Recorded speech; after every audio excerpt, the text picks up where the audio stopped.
You can't teach an old dog new tricks. Is that true? That's what today's video is going to be about. Guys, it's Jerry once again up here at Hilltop Firearms Training Center in Dover, Tennessee. Thank you for watching. So, started thinking about that saying the other day, and I'm sitting there and I'm reading a book and I'm thinking about it, and I'm like, you know, I've heard that my entire life. You can't teach an old dog new tricks. And I started thinking, well, where did that even come from? Well, did some research, and actually it's a lot older than I thought. Dates back centuries. Dates back to the middle 15th century for that fact. Now, they may have worded it a little bit different, but it's been, updated over the years to reflect how we speak today in modern language. But the premise behind that still is the same as it was then.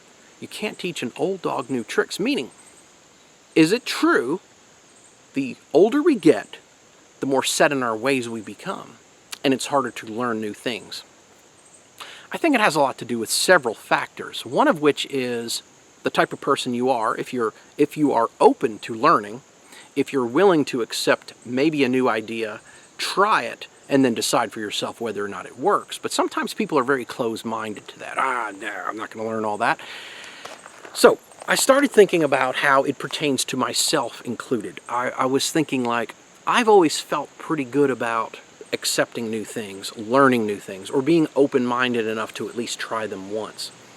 And I started thinking how so many other factors kind of contribute to whether or not we can learn new methods of doing things. Kind of like this.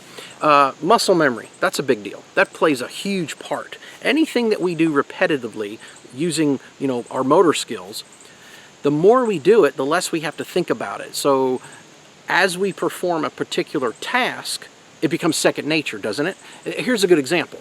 If you've ever driven a vehicle that has a manual transmission where you have a clutch and a gear shifter, and you drive that for a while, say you drive a manual transmission vehicle for a month, and suddenly you have to drive an automatic transmission car and you get into it, well, what are you going to be doing the whole time you're driving for at least a little while? You're going to be looking for the clutch. You're going to be looking for the gear shifter, right? Now, I drove a stick shift for many, many years, and then when I went to my first automatic, I'm looking for my gear shifter. As I'm coming up, say, to a stoplight, I was looking for my clutch pedal.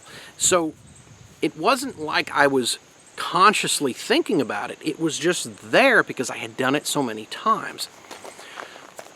Did that mean I was unable to operate a manual transmission versus an automatic? No. Did it take me a little time to adjust? Most certainly. I started thinking how this could pertain to shooting of firearms. Now, I've been going to shooting schools. I started paying money to go to shooting schools in 1992. I was quite young back then, but I really wanted to learn as much as I possibly could. 25 years later, let's just say, roughly, I'm still attending various schools. I just took a class here in June. I took another class in July by two very competent, very well-known, high-end instructors. Two very different types of pistol classes. And I thought to myself, am I the old dog that you can't teach new tricks to? Sometimes I think like we develop our own style of doing something. For instance, and this is not about this particular method of doing something, but I was thinking about how my mind works and how muscle memory came into play. But I had to decide for myself whether or not it was something I was going to choose to do. It was introduced to me during the class. It was, why don't you try another way? I see how you're doing it, and you're doing it okay, but try it. So let me just kind of break this down to you real quick. And this is not about the method, okay? We're not talking about which method is better, but how I found it a challenge for quite a while during that day to overcome what had been ingrained, say, for 25, at least 20 good years that I have been doing a particular thing, pertaining to even how I reload my pistol. So, we have dummy rounds. There's no ammunition anywhere present for you safety-conscious folks, which you always should be with firearms. But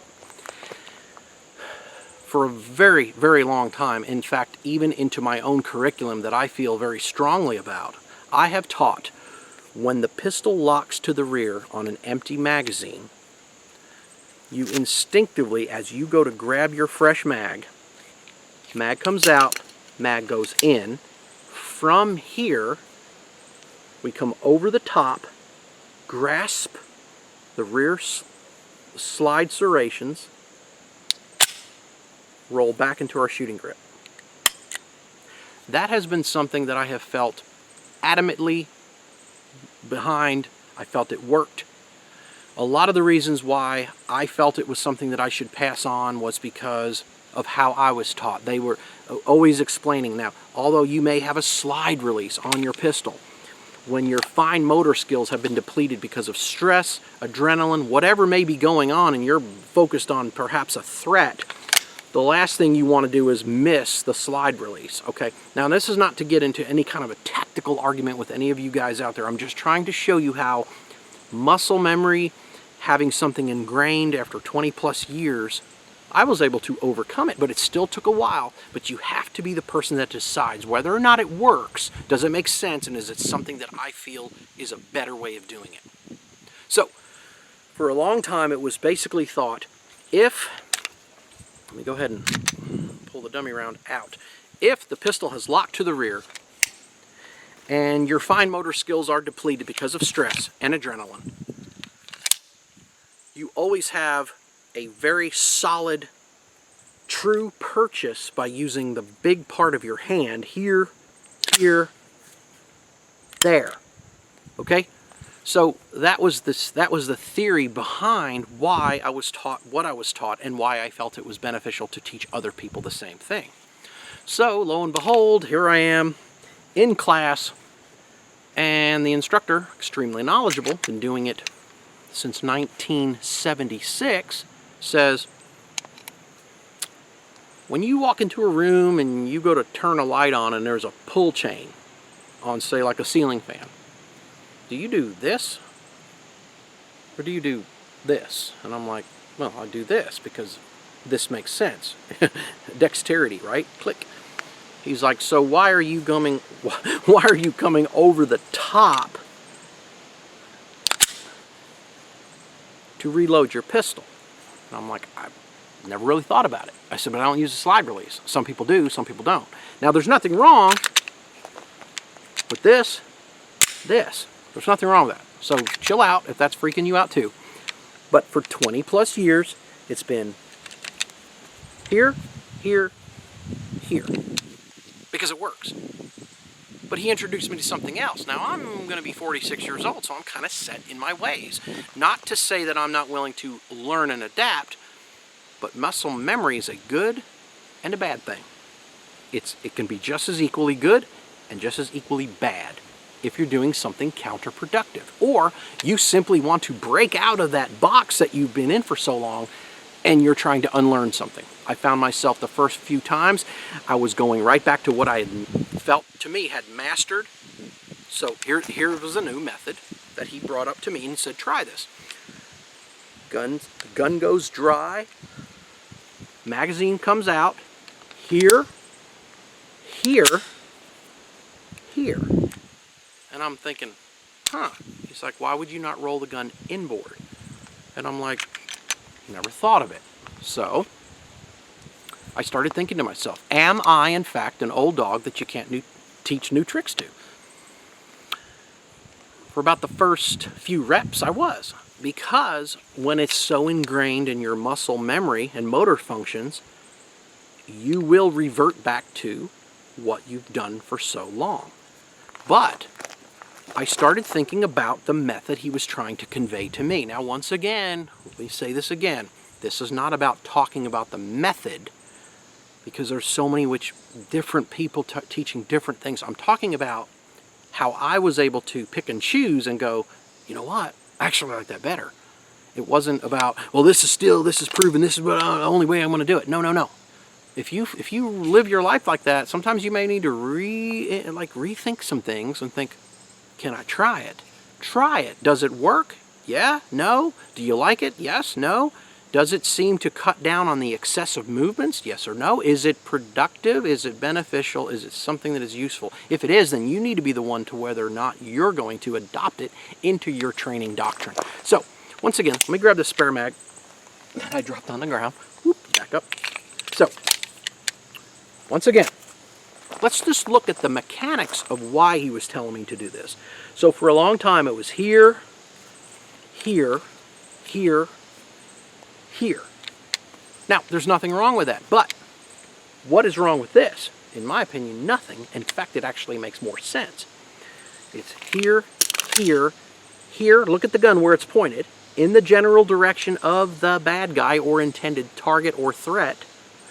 Here, here. Could I not fire the gun from here? Can you teach an old dog new tricks? Once again, it's not about the method I'm talking about. It's whether or not you are open enough to accept a new idea and decide whether it works or not. Something I just wanted to kind of share with you. It's been on my mind for a few days. To me, guys, it seems to really work. If you're doing something a certain way and it works, and if it ain't broke, don't fix it. We know that, right? It's a very old expression. It works.